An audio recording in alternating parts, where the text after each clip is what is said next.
Tembak kapal Cina, Jokowi sebut kedaulatan harga mati. Yang berkaitan dengan Natuna, saya kira terus statement yang disampaikan sudah sangat baik bahwa tidak ada yang namanya tawar-menawar mengenai kedaulatan, mengenai teritorial negara kita. ZEE itu, saya ulangi ya, ZEE itu kan bicaranya adalah menyangkut ekonomi kan, bukan bicara kedaulatan. Dua binatang beda itu. Ya udah. Jadi sekali lagi saya ingin garis bawah ya, tidak ada keinginan pemerintah untuk mengeksersis mengenai kita berunding mengenai batas wilayah kita.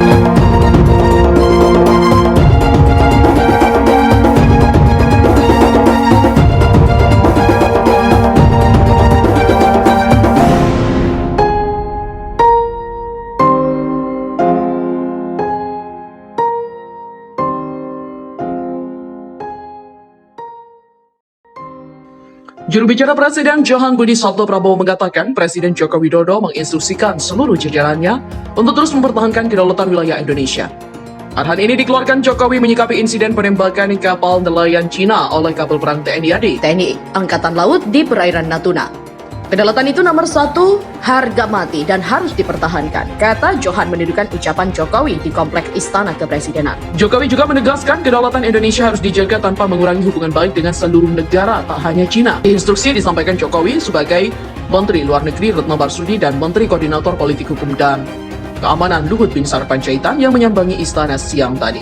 Dalam rapat dengar pendapat dengan Komisi 1 Bidang Pertahanan di Gedung DPR RI ini, Menteri Retno pun menyampaikan insiden penembakan kapal Cina itu. Luhut juga berkata jajarannya saat ini mencari solusi untuk menyelesaikan insiden tersebut. Pencarian solusinya melibatkan ahli hukum laut internasional.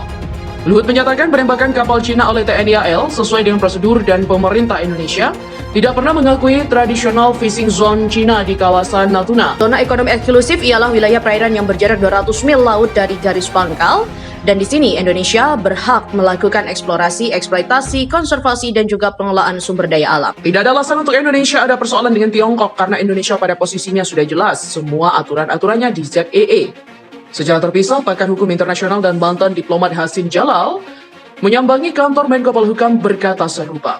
Menurut Indonesia, Cina salah dan menurut Cina perairan itu tradisional fishing ground mereka, tapi tidak pernah ada kesempatan soal itu kepada Indonesia. Hasim juga menyatakan TNI AL berhak mengambil tindakan di Natuna. TNI AL juga sudah betul menjaga kedaulatan Indonesia beserta isinya dan penembakan itu pasti sudah sesuai prosedur. Jales Veva Jayamahe menyerukan slogan TNI AL dalam bahasa Sanskerta yang memiliki arti di lautan kita jaya. Selain itu, pemerintah Cina juga melayangkan protes kepada Indonesia. Juru bicara Kementerian Luar Negeri Cina Hua Chunying mengatakan, kapal perang Indonesia merusak salah satu kapal nelayan Cina dan menahan satu kapal lainnya. Angkatan Laut Indonesia menangkap kapal asal Cina dengan 8 awaknya di perairan Natuna. Demikian keterangan juru bicara TNI AL Komando Armada RI Kawasan Barat atau Koarmabar Mayor Budi Amin. Frigat KRI Oswald Sihaan mencegat kapal berbendera Cina Gui Beiyu dan memintanya berhenti, namun kapal itu berusaha melarikan diri. KRI Oswald Sihaan juga sempat mengeluarkan beberapa tembakan peringatan sebelum kapal Cina itu akhirnya ditangkap. Tidak ada yang luka-luka dalam insiden tersebut. Penangkapan ini untuk menunjukkan kepada dunia bahwa Indonesia akan mengambil tindakan tegas terhadap kapal-kapal yang melanggar wilayahnya. Dia juga menambahkan, Indonesia sudah mengikuti prosedur standar nasional, internasional dalam menangani kapal asing memasuki wilayahnya secara ilegal, termasuk memberikan peringatan dengan bendera, suara, dan tembakan peringatan. Pihak Cina juga menyatakan bahwa kapal itu beroperasi dan menangkap ikan secara legal dan memprotes pertahanan itu. Cina dan Indonesia memiliki sudut pandang yang berbeda tentang perairan di mana peristiwa itu terjadi. Inilah untuk kedua kalinya suasana diplomasi Indonesia-Cina mengalami ketegangan setelah TNI AL pada Maret lalu juga menahan kapal pukat Cina karena melakukan penangkapan ikan ilegal di wilayah Cina yang mengiringi sengaja menabrak kapal pukat itu agar tidak bisa ditarik ke pantai. Cina juga sempat menyebut daerah perairan di Kepulauan Natuna sebagai daerah penangkapan ikan tradisional para nelayan Cina. Namun Cina kemudian menyatakan mengakui kedaulatan Indonesia di wilayah itu. Cina mengklaim sebagian besar wilayah Laut Cina Selatan dan terlibat sengketa diplomasi dengan beberapa negara Asia Tenggara. Namun Indonesia tidak terlibat dalam sengketa wilayah itu. Sejak pemerintahan Presiden Joko Widodo, Indonesia sebagai negara kepulauan terbesar di dunia mengambil sikap tegas menghadapi maraknya aksi penangkapan ikan ilegal di perairannya.